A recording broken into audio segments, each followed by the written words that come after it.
Chemistry की दुनिया एकदम सटीक और नियमों पर चलने वाली है ना। फॉर्मूले, अनुपात, सब कुछ परफेक्ट।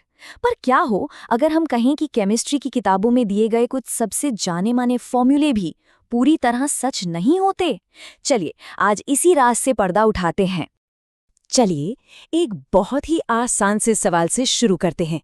आयरन ऑक्साइड का फॉर्मूला क्या है? फटाक से जवाब आएगा FeO। एक आयरन एटम, एक ऑक्सीजन एटम।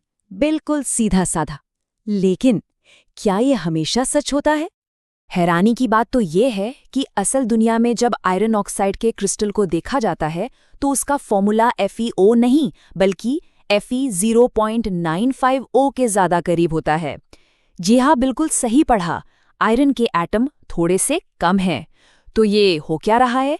ये कोई टाइपिंग की गलती नहीं है बल्कि केमिस्ट्री का एक बहुत ही दिलचस्प कॉन्सेप्ट है। तो इस अजीब से फॉर्मूले के पीछे का साइंस समझने के लिए हमें चलना होगा डिफेक्ट सॉलिड्स की दुनिया में। इन्हें नॉन स्टोइकियोमेट्रिक कंपाउंड्स भी कहते हैं।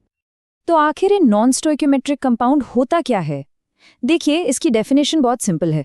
ये एक ऐसा केमिकल कंपाउंड है जिसमें एलिमेंट्स का जो रेशियो होता है उसे हम छोटे पूरे नंबर्स में नहीं दिखा सकते, बिल्कुल हमारे FeO वाले केस की तरह, जहां 1:1 का रेशियो टूटकर 0.95:1 हो गया। तो सवाल ये है कि ये डिफेक्ट्स आते कहाँ से हैं? देखिए, इसके पीछे 3 मेन वजह हो सकती हैं। या तो क्रिस्टल लैटिस से कुछ एटम ही गायब हो जाते हैं, या फिर कोई एक्स्ट्रा एटम स्ट्रक्चर में आकर फंस जाता है, या फिर कुछ एटम्स की ऑक्सीडेशन स्टेट ही बदल जाती है। और हाँ, ये कहानी सिर्फ आयरन ऑक्साइड तक ही सीमित नहीं है। ऐसा टाइटेनियम ऑक्साइड और टंगस्टन ऑक्साइड जैसे कई दूसरे कंपाउंड्स में भी होता है। मतलब ये केमिस्ट्री में एक काफी कॉमन पर अक्सर अनदेखा किया जाने वाला फिनोमिनन है। इस पूरी कहानी के असली हीरो हैं ट्रांजिशन मेटल्स, यानी संक्रमण धातुएं। इनके पास एक सीक्रेट सुपर पावर है जो इन्हें ऐसे अनोखे कंपाउंड्स बनाने की ताकत देती है।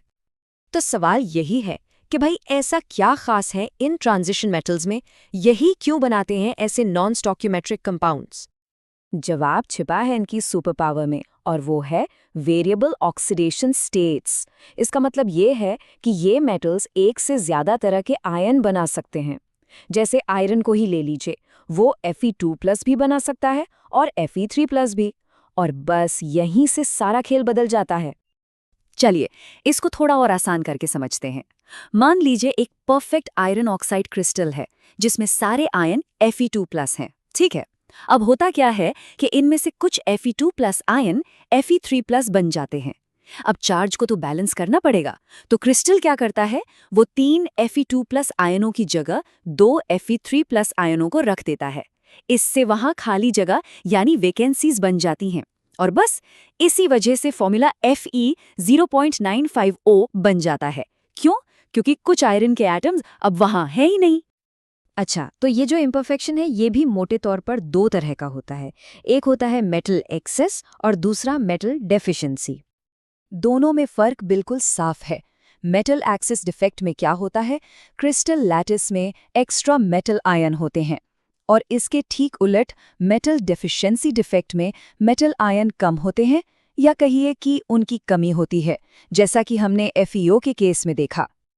मेटल एक्सेस का एक बड़ा क्लासिक एग्जाम्पल है जिंक ऑक्साइड।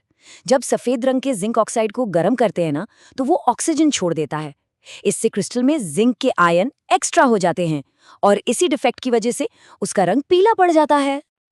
और मेटल डेफिशिएंसी का एग्जाम्पल तो हम देख ही रहे हैं, हमारा आयरन ऑक्साइड। ये तो लगभग हमेशा ही आयरन डेफिशिएंट होता है, उन्हीं Fe3+ आयनों की वजह से बनी खाली जगहों के चलते। अब सुनने में तो ये डिफेक्ट्स या कमियां किसी गलती की तरह लगती हैं, है ना? लेकिन असल में ये इम्परफेक्शंस कमाल की चीज है। हमारी टेक्नोलॉजी को शेप देने में इनका बहुत बड़ा हाथ है। चलिए देखते हैं कि ये अपूर्णता इतनी जरूरी क्यों है। इन डिफेक्ट सॉलिड्स में कुछ बहुत ही हैरान कर देने वाली प्रॉपर्टीज होती हैं, जैसे कि इनकी इलेक्ट्रिकल कंडक्टिविटी अक्सर बहुत हाई होती है। इनका मैग्नेटिक बिहेवियर बिल्कुल यूनिक होता है। ये रंग बदलते हैं, और तो और ये बहुत ज़बरदस्त कैटलिस्ट यानी उत्प्रेरक का काम भी करते हैं। और ये जो प्रॉपर्टीज़ हैं, इनका सीधा कनेक्शन रियल वर्ल्ड एप्लीकेशन से है। हाई इलेक्ट्रिकल कंडक्टिविटी, इसका इस्तेमाल होता है इलेक्ट्रॉनिक्स और सेमीकंडक्टर्स में।